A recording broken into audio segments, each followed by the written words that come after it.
6, 7, 8, 9, 10. Come on. 1, 2, 3, 4, 5, 6, 7, 8. अच्छा, सबसे पहले मेरा एक क्वेश्चन है कि आप सब लोगों को पता है कि एक्सरसाइज के काउंटलेस बेनिफिट्स हैं, पता है कि नहीं है? सब लोगों को पता है? जरा एनर्जी के साथ बोलें यार। गुड।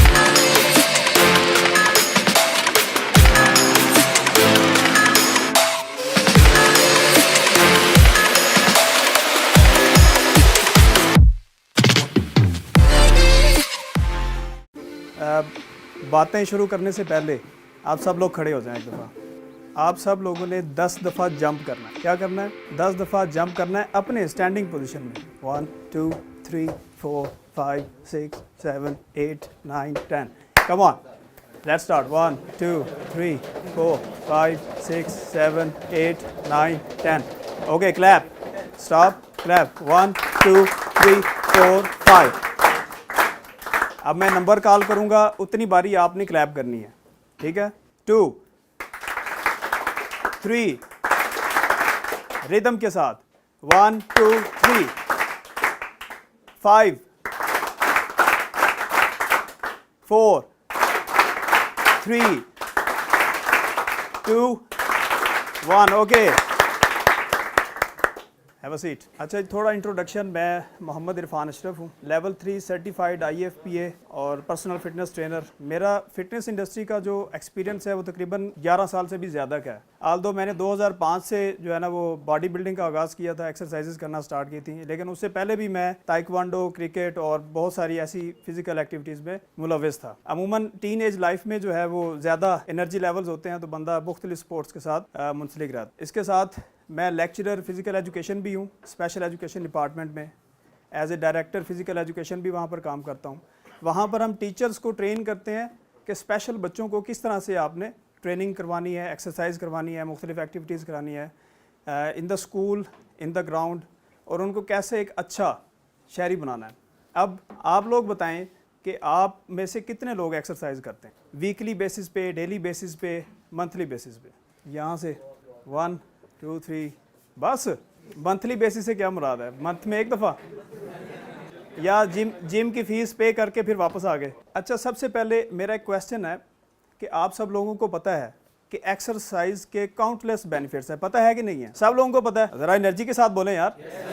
गुड। आप करते क्यों नहीं है? हाँ जी, बताएं ज़रा। आप में से कोई बताना चाहे? टाइम नहीं होता, और लेजीनेस, और सुबह सुबह उठा नहीं जाता। एक दिन एक्सरसाइज करके 2 दिन सोता हूँ फिर मैं। अच्छा, ठीक है। लेजीनेस हो गई है, उठा नहीं जाता, टाइम नहीं होता, जिम ज़्यादा दूर है, डाइट मैनेज नहीं हो पाती। डाइट का बड़ा इशू है। असल में इंसान बाय नेचर जो है ना वो आराम पसंद है। एक होता है एक्सरसाइज पैराडॉक्स। एक सिंपल चीज़ मैं आपको बताऊंगा कि एक्सरसाइज पैराडॉक्स क्या होता है। उसमें 2 चीज़ें होती हैं, एक आपकी जिबिल्लत होती है, ठीक है, जो आपके सेडेंट्री बिहेवियर्स होते हैं, और दूसरी होती है आपकी ख्वाहिश। अब आपकी जो जिबिल्लत है, आपकी जो सेडेंट्री बिहेवियर्स हैं, वो आपकी थ्रू आउट द लाइफ जो है ना वो आप में भरे हुए हैं, वो अल्लाह पाक की तरफ से भी हैं आपके अंदर, ठीक है। अब जब आपकी, अब मैं कोशिश कर रहा हूँ कि आपके अंदर ख्वाहिश पैदा करूँ एक्सरसाइज करने की, आप में मौजूद है, लेकिन उसको मैं बूस्ट करूँगा, कोशिश करूँगा। तो क्या होता है कि दिमाग आपका बैटल ग्राउंड बन जाता है। बैटल ग्राउंड, अब आप सोचना शुरू किया है कि भाई मैंने एक्सरसाइज स्टार्ट करनी है, मैंने हेल्दी ईटिंग हैबिट्स करनी है, मैंने अपने आप को चेंज करना है। आपने गोल सेट कर लिया कि भाई अगले साल मैंने ऐसे की तैसे फेर देनी है, मैंने अपना सारा फैट परसेंटेज कम कर दिया। अब क्या होगा कि आपकी जिबिल्लत की और आपकी ख्वाहिश की लड़ाई शुरू हो जाएगी। जीतेगा कौन इसमें से? बताएं ना, जीतेगा कौन? क्यों? एग्जैक्टली आप अपने आप को कंफर्ट जोन में रखते हैं, ठीक है। अभी मैंने आया हूँ, आपको स्टैंड अप किया, आपके लिए मुश्किल था कि यार आप खड़े होना पड़ रहा है। आप ये सोच के आए थे कि यार हमने कुर्सी पे ही बैठ बैठ के सारी भाई की जो बातें हैं ना सारी सुननी है, आराम से देखेंगे भाई को है क्या कर। तो आपकी जो जबिल्लत है ना, ये चेंज होती है with the passage of time. इसको आपने क्या करना है? रिवार्ड्स देने हैं, अपने आप को रिवार्ड्स देने हैं, छोटे छोटे टारगेट सेट करने हैं, हेल्थ के, डाइट के, न्यूट्रिशन के, वो अचीव करना। और जो चेंजिंग्स होती है ना आपके बिहेवियर में, या आपकी डाइट में, या आपकी एक्सरसाइज रूटीन में, या आपकी वर्क रूटीन जितनी भी है, वो ग्रेजुअली होती है, एकदम से नहीं होती। मानते हैं इस बात को? आप ये बताएं कि आप में से कितने लोग कितने कितने घंटे काम करते? हैंड रेज करें। 6 घंटे वाले हाथ खड़ा करें। 1, 2, 3, 4, 8 घंटे वाले? अच्छा, 12 घंटे वाले? 12 घंटे वाले ज़्यादा हैं। 14 घंटे वाले? मैं खुद 14 घंटे काम करता हूँ। मैं सुबह अर्ली राइजर हूँ, अर्ली बर्ड हूँ। मैं सुबह उठता हूँ, अपनी एक्सरसाइज परफॉर्म करता हूँ, कार्डियो एक्सरसाइज जो मुझे अच्छी लगती है। साइकिलिंग मुझे ज़्यादा पसंद है तो मैं रोड पे निकल जाता हूँ साइकिल लेके। फिर उसके बाद मेरा नाश्ता होता है, उसके बाद मेरा कॉलेज है, कॉलेज से मैं 3-4 बजे फ्री होता हूँ, फिर 5 बजे मैं जिम पहुँचता हूँ, वहाँ से फिर 5 से लेके 11 बजे तक मेरी onward on road on foot जो है ना वो जॉब होती है। मैंने लोगों को हेल्दी करना होता है, उनको ट्रेन करना होता है, उनके मुख्तलिफ हेल्थ गोल्स और फिटनेस गोल्स को अचीव करवाना होता है। ये मेरी कहानी है। अब मैंने अपनी एक्सरसाइज कब करनी है, मैंने अपनी एक्सरसाइज कब करनी है, अपनी डाइट को कैसे मैनेज करना है, it is a big question. ऐसे है कि नहीं है? अब इतनी देर बंदा काम करे, साथ में आपने अपनी बॉडी को भी मेंटेन रखना है, दिमाग को भी स्ट्रेस फ्री रखना है, और आप जो है ना आप अच्छा भी दिखना चाहते हैं और कपड़े पहने भी अच्छे लगना चाहते हैं, डाइट भी मैनेज करना, बैलेंस डाइट लेना चाहते हैं, तो ये बड़ी मुश्किल जॉब है। लेकिन क्या है कि ये with the passage of time जब इसको आप करना स्टार्ट करेंगे तो ग्रेजुअली आहिस्ता आहिस्ता आप जो है आपकी जो चेंज है वो लाइफ टाइम सस्टेन रहेगी, लेकिन ग्रेजुअली। अब ये है कि आप में से कोई एक बंदा या 2 बंदे फीमेल साइड से बता दें, और या आप बताएं कि आपकी डेली की रूटीन क्या है। सुबह उठते हैं, क्या करते हैं, सुबह कितने बजे उठते हैं ये बताएं। अच्छा जी, उसके बाद आपकी रूटीन क्या होती है, एक्सरसाइज की बताएं, डाइट की बताएं, ओवरऑल रूटीन जो आपकी होती है वो बताएं। ये health hazards associated with sedentary lifestyle, मैंने जो परसीव किया है आपका जो लाइफस्टाइल है ना वो सेडेंटरी है। जो कंप्यूटर पे वर्क करना है ये सेडेंटरी लाइफस्टाइल की तरफ आपको लेके जाता है। सेडेंटरी लाइफस्टाइल क्या होता है कि लिटिल और नो एक्सरसाइज, कोई फिजिकल एक्टिविटी नहीं है। सुबह उठे हैं, नाश्ता किया है, गाड़ी पे चढ़ के, बाइक पे चढ़ के आप अपने ऑफिस आ गए हैं, आप 8 से 10 घंटे 12 घंटे लैपटॉप पे काम किया है, उधर से ही खाना ऑर्डर करा दिया है, आज भी 2 पिज्जे ले आओ, 7 दोस्त भी हैं, ठीक है, बर्गर, बिरयानी आ रही है, आलू के चिप्स आ रहे हैं, जो भी आ रहा है, यानी कि जो समझ आ रही है ना वो आ रहा है, ठीक है। कोई बंदा घर से खाना कैरी करके नहीं आ रहा, ठीक है, हेल्दी मील नहीं लेके आ रहे आप। एक्सरसाइज, बाहर जाना, वॉक करना वो तो है ही नहीं ना, वो तो सोचा ही नहीं हमने। अच्छा, तो ये सारी चीज़ें सेडेंटरी लाइफस्टाइल कहलाती हैं।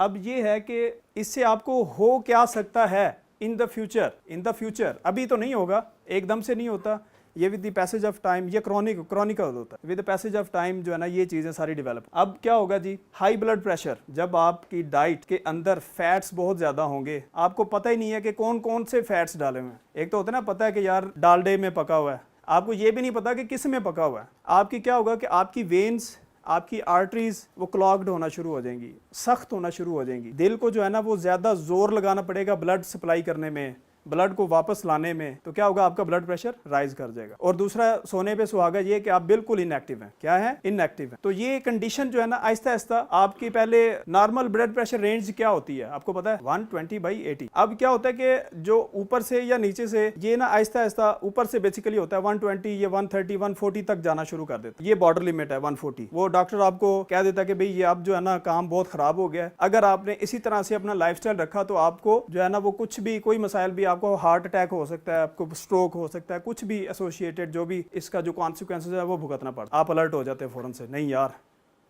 अब जो है वो क्या, ख्वाहिश बन गई है। अब वो ख्वाहिश जागना शुरू हो गया कि नहीं अब चेंज होना पड़ेगा, ठीक है। डॉक्टर ने डरा दिया, आप फियर क्रिएट कर दिया आपके। दूसरे नंबर पे अगला पॉइंट देखें क्या है, इनकी increase risk of chest pain, heart attack eight younger age. आप माशाल्लाह जवान है, आप सुनते हैं कि सडन डेथ हो गई है बंदे की, ऐसे सुना है ना, काफी सारे केसेस आते हैं कि यार बंदा चंगा भला सी आया है और बैठा है और उधर ही काम तमाम हो गया। ऐसे ही होता है आजकल, तो ऐसे ही हो रहा है, बहुत ऑफनली हो रहा है। तो इसकी वजह क्या है, वही कि आपकी प्रॉपर डाइट नहीं है। प्रॉपर डाइट से क्या मुराद है, डाइट आपकी बैलेंस्ड नहीं है, उसमें वो न्यूट्रिएंट नहीं ले रहे आप जो आपको लेने चाहिए। और दूसरा ये कि आप एक्सरसाइज या एक्टिविटी परफॉर्म नहीं कर रहे हैं, किसी भी किस्म की हेल्दी एक्टिविटी। तो लाजमी नहीं है कि एक्सरसाइज की मद में हो, वो कोई स्पोर्ट्स एक्टिविटी हो सकती है, वो कोई लेयर एक्टिविटी हो सकती है, वो किसी भी किस्म की एक्टिविटी हो सकती है। अच्छा, उसके बाद weight gain and obesity. Obesity is the mother of all diseases. ये जितनी डिजीजेस नीचे या ऊपर लिखी हुई है ना, ये समझें कि ये इसी के गिर्द घूमती हैं। अब ये ओबेसिटी होती कैसे है, कैसे होती है, आपकी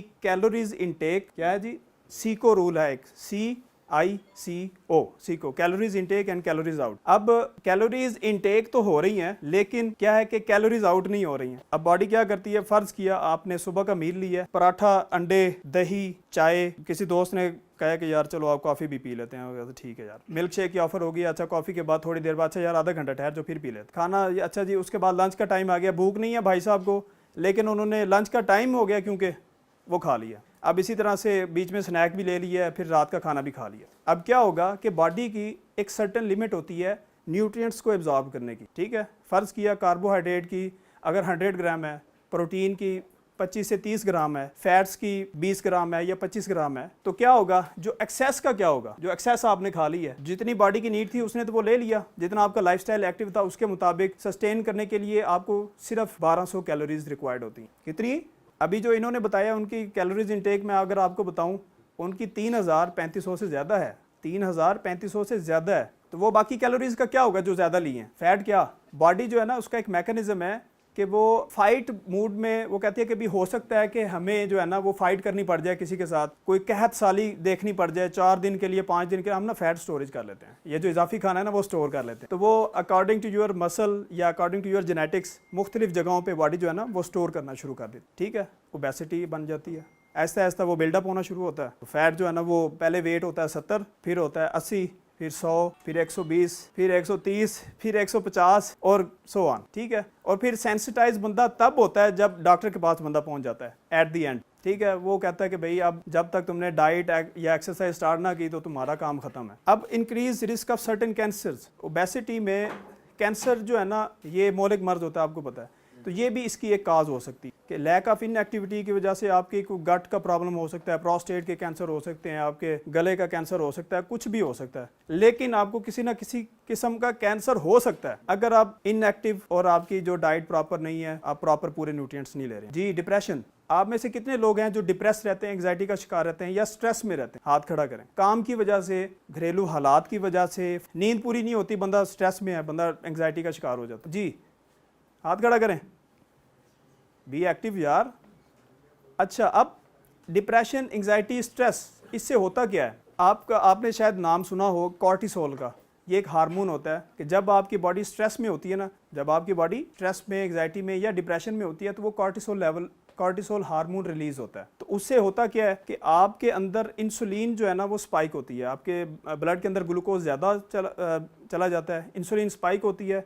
तो इंसुलिन का काम ये होता है कि वो ग्लूकोज को दोबारा से वापस स्टोर करती है। तो जब इंसुलिन स्पाइक होती है तो उससे आपका फैट स्टोरेज बढ़ना ज़्यादा तेज़ हो जाता है। जब कॉर्टिसोल लेवल बढ़ता है उससे आपकी नींद जो है ना वो डिस्टर्ब हो जाती है। अब इसके जो एंटी हार्मोन है वो कैसे होंगे? उसको कहते हैं हम डोपामाइन, हैप्पी हार्मोन। आपने बहुत अच्छा, आपकी पसंद की मूवी लग गई है या आप कोई फेसबुक देख रहे हैं, आपने बहुत प्यारी पिक्चर आपने जो है ना वो बाथरूम में बनाई है और उसके ऊपर 300 लाइक्स आ गए हैं अचानक से ही। तो क्या होगा, जब आप वो देखेंगे तो आपका दिमाग जो है ना वो आपको कहेगा कि यार ज़बरदस्त, रिवार्ड के तौर पे जो है ना वो आप उसको लेंगे। तो क्या होगा कि आप बहुत अच्छा फील करेंगे, ठीक है, आपको जो है ना सारी चीज़ें अच्छा लगना शुरू हो जाएंगी। जो डोपामाइन है वो इससे भी रिलीज होता है और आपकी एक्सरसाइज की वजह से भी रिलीज होता है, ठीक है। जब आप एक्सरसाइज परफॉर्म करते हैं तो आपकी बॉडी डिप्रेशन, एंग्जाइटी और स्ट्रेस से निकल आती है और आपके अंदर जो हैप्पी हार्मोन्स होते हैं, एक और होता है एड्रीनालिन, वो भी, उसका काम भी यही होता है कि वो आपको जो है ना वो एक्टिविटी के लिए तैयार करता है और अच्छा फील कराता है, आपके अंदर करंट आ जाता है फ़ौरन से। तो एड्रीनालिन जो है ना वो रश होता है, एड्रेनालिन बढ़ जाता है आपकी बॉडी में। तो एक्सरसाइज, बैलेंस डाइट, ये सारी चीजें हैप्पी हार्मोन्स के लेवल्स को अप रखती हैं। क्या रखती हैं? अप रखती हैं। जब ये हार्मोन अप रहेंगे तो आप क्या फील करेंगे? आप एनर्जेटिक फील करेंगे, आपका जो डाइजेशन सिस्टम है वो बहुत अच्छा रहेगा, आपको क्वालिटी स्लीप आएगी। क्वालिटी स्लीप, मैं ये नींद नहीं कह रहा, क्वालिटी स्लीप कह रहा हूँ। जो लोग 3 बजे सोते हैं, अच्छा आप अपनी नींद का पैटर्न बताएं कि नींद कैसे आती है, आप कितनी देर के बाद आती है? मोबाइल देखते हुए 1-2 घंटे निकल जाते हैं। अच्छा, जिनको फौरन आ जाती है वो हाथ खड़ा करें। और बाकी, अच्छा, जब मुंह पे मोबाइल गिरना स्टार्ट होता है तो फिर आपको जो है ना कहते हैं यार नहीं यार अब सोना चाहिए, ठीक है, ऐसे ही है ना। मेरे साथ भी कई दफ़ा ऐसे हुआ है। लेकिन अब इसमें समझने वाली क्या चीज़ है कि आपने स्लीप क्वालिटी को इन्हेंस कैसे करना। आप देखें ना अपने मोबाइल्स में, आप गूगल ने एक सॉफ्टवेयर इंस्टॉल कर दिया हुआ है, बिल्ट इन होता है डिजिटल वेल बीइंग का, है ना। ऐसे डिजिटल वेल बीइंग आप देखें कि आपका जो मोबाइल यूजेज है और कंप्यूटर से हट के आप घर में कितनी देर इस्तेमाल करते हैं। अब वो टाइम स्पैन उसमें देखें कि आप शॉक्ड रह जाएंगे कि मैंने सिर्फ वैसे ही चेक करने के लिए कितनी दफ़ा उठाया। हालांकि कोई मकसद नहीं है, कोई पर्पस नहीं है, लेकिन फिर भी आप उसको उठा रहे हैं। वो उठा के देखना क्या करता है, आपका डोपामाइन रश कर रहा हो, डोपामाइन। तो आपको वो बार बार कहता है यार नहीं चौक के देख ला, चौक के देख ला, लेकिन होता कुछ नहीं है उसके अंदर। शायद मैसेज आ गया हो, मैसेज सीन्ड। तो कोशिश ये करें, एक्सरसाइज एज ए मेडिसिन के तौर पे भी यूज होती है। लोग वहां पर आते हैं अपनी सारे दिन की थकावट उतारने के लिए, सोशलाइज होने के लिए। ये सबसे बेहतरीन तरीका है मेडिटेशन करने के लिए। अगर आप नमाज पढ़ रहे हैं, आंसर क्वेश्चन एंड पे अपने क्वेश्चन जो है ना वो नोट कर लें। अच्छा जी, इससे आगे हम चलते हैं। इन्फ्लेमेशन काज क्यों होती है जॉइंट्स? आपका जो यूरिक एसिड है, आपका कोलेस्ट्रॉल लेवल है, अगर आपकी डाइट बैलेंस नहीं होगी, फैट्स की तादाद या बैड फैट्स आप ज़्यादा कंज्यूम कर रहे हैं, या कुछ ऐसी डाइट है, प्रोटीन है या बीफ आप ज़्यादा मिकदार में या गोश्त ज़्यादा मिकदार में खा रहे हैं, तो इवेंचुअली क्या होगा कि जब आप रात को सो के उठेंगे, पाँव ज़मीन पे रखेंगे और आप जो है ना कहेंगे उई, आपके पाँव के नीचे तलवे जो है ना वो पेन फील हो रही होगी या आपके जॉइंट्स में पेन एक हो रही हो, फ्रेश नहीं उठेंगे। तो ये किसकी वजह से है? ये आपकी डाइट की वजह से और लैक ऑफ इनएक्टिविटी की वजह। उसके बाद डिसफंक्शन ऑफ इम्यून सिस्टम है आपका। अब कोविड की सिचुएशन है, अब एक और जो है वो कोविड का एक वेरिएंट आ गया है मार्केट में, ठीक है, क्या नाम है जी उसका? ओमिक्रॉन, बड़ा अच्छा नाम है उसका। लेकिन कोरोना में सबसे ज़्यादा इफेक्ट कौन लोग हुए हैं? बहुत ज़्यादा एक्टिव नहीं थे रिसर्चेस जी। एज फैक्टर है। एज फैक्टर में होता क्या है बेसिकली? एज में क्या होता है, जब बंदा एजड होता है तो उसका इम्यून सिस्टम, उसका जो बॉडी का जो क्या कहते हैं वाइट ब्लड सेल्स जो होते हैं ना, उनकी मिकदार कम होना शुरू हो जाती है। असल में तो इम्यून सिस्टम वही होता है ना जो हर बीमारी के खिलाफ लड़ता है। तो अब अगर आप बैलेंस डाइट, आप विटामिन्स, मिनरल्स और मैक्रोज एंड मैक्रोज जिनमें कार्बोहाइड्रेट, प्रोटीन, फैट्स और वाटर प्रॉपर फॉर्म में ले रहे हैं, बैलेंस सिचुएशन में ले रहे हैं। मैं बार बार बैलेंस का वर्ड क्यों यूज़ कर रहा हूँ कि हर चीज़ की एक रेशो होती है। इसी तरह से एक्सरसाइज की भी एक फ्रीक्वेंसी होती है, यानी कि आपने कितनी देर के लिए कब कैसे क्यों करनी है। तो ये सारी चीज़ें मिल के जो है ना आपका इम्यून सिस्टम इवेंचुअली बूस्ट करती हैं अगर आप ये हैबिट्स को अपनाएंगे तो। नेक्स्ट जो हमारा पॉइंट है, आप कहेंगे यार ये तो हमें ड्राई ही जा रहा है। आपको मैं इनकी रेमेडीज़ भी बताऊंगा कि आप जो है ना अपने वर्किंग इन्वायरमेंट में आप अपने मील्स को कैसे मैनेज कर सकते हैं। प्रैक्टिकल एडवाइसेस दूंगा आपको कि भी आप अपना खाना कैसे तैयार कर सकते हैं, खुद आप उसको कैरी करें, आप लेके आएँ तो आपके लिए कैसे बेनिफिशियल होगा। Weak bones and increase risk of fractures. अब आपको हमारे जो बुजुर्ग हजरात है ना, बुजुर्ग खवातीन खास तौर पे, इनमें जो है ना 40 ईयर्स के बाद ऑस्टियोपोरोसिस का अमल तेज हो जाता है। क्या होता है? मेल्स में भी होता है, उनका 50 ईयर्स के बाद होता है। 45 to 50 ईयर्स के बाद ऑस्टियोपोरोसिस, ऑस्टियो कहते हैं बोन को, वो कहते हैं ना हड्डियों का भुरना, हड्डियां भुरना शुरू हो जाती हैं। क्या होता है जी, वो हमारी बीबी जो है ना, वो दादी अम्मा वाशरूम में गई थी या स्टेयर्स उतर रही थी, अचानक गिर गई और उनकी कूल्हे की हड्डी टूट गई। हालांकि वो हड्डी पहले से ही टूट चुकी होती है। वो हड्डी टूटती है तो गिरती हैं, बोन्स इतनी वीक हो जाती हैं with the passage of time osteoporosis की वजह से। अगर आपकी डाइट में विटामिन डी, कैल्शियम, फास्फोरस और दीगर मिनरल्स और विटामिन्स मौजूद हैं, बैलेंस्ड मौजूद हैं, तो आपकी एक्सरसाइज की वजह से आपकी बोन्स डेंस होना शुरू हो जाती हैं। डेंस से क्या मुराद है? दूध और शहद में क्या फ़र्क है? डेंसिटी का फ़र्क है ना। शहद क्या होता है? थिक होता है और दूध पतला होता है। बोन्स मोटी होना शुरू हो जाती हैं एक्सरसाइजेस की वजह से, रेजिस्टेंस एक्सरसाइजेस की वजह से।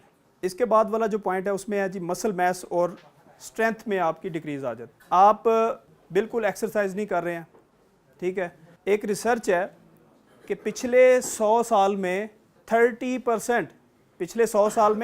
30% जो ह्यूमंस का मसल मैस कम हो गया। उसकी वजह क्या है? उसकी वजह ये है सेडेंट्री लाइफस्टाइल के। ह्यूमन नेचर में जो है ना वो आराम पसंदी है, हर चीज़ को आसान तरीके के साथ करना है। कि वो पाकिस्तानी अवाम वैसे भी जुगाड़ू है कि बहुत बड़े काम को जो है ना वो शॉर्ट अंदाज में कर लेते हैं और जुगाड़ के साथ कर लेते हैं। अगर दूध भी लेने जाना हो ना तो किसी को फ़ोन करते हैं, यार वांदे फड़ी लिया मी, खुद नहीं जाएंगे। अगर जाना है तो बाइक पे या गाड़ी पे चले जाएंगे, पैदल नहीं जाएंगे। उसके बाद ये सारी चीज़ें मिलके आपका जो है ना मसल मैस, स्ट्रेंथ, ये सारी डिक्रीज़ होना शुरू हो जाती है। Lack of inactivity, lack of exercise की। अब ये सारी चीज़ें मिलके जो है ना आपको किसी फिजिकल डिसेबिलिटी की तरफ ले जाती हैं। डायबिटीज़ है, एक पॉइंट में मिस कर गया था बीच में, डायबिटीज़ मेलाइटस, मीठी शुगर जिसको हम कहते हैं ना, अमूमन आम लोगों को ज़्यादातर यही होती है। जब ये क्रॉनिक फेज़ में चली जाती है तो होता क्या है कि आपकी जो इंजरी से रिकवरी है ना, क्या हो जाती है जी सर जी, क्या हो जाती है? स्लो हो जाती है। फोकस मेरी तरफ रखें, अभी आपको इंशाल्लाह फ़ायदा होगा। तो इसमें इवेंचुअली ये होता है कि फिर जब आपकी पाँव में कट लग गया या ठोकर लगी, उसकी वजह से ये होता है कि वो एम्प्यूटीज़ आपके घुटने तक, आपके टखने तक जो है ना वो पाँव ही काटना पड़ जाता है, उंगलियां काटनी पड़ जाती हैं, इस तरह होता है। तो अगर आप प्रॉपरली डाइट और एक्सरसाइज को साथ साथ और अपने वर्किंग इन्वायरमेंट को साथ साथ लेके चल रहे हैं तो आप सब लोग सेडेंट्री लाइफस्टाइल से बाहर आ सकते हैं।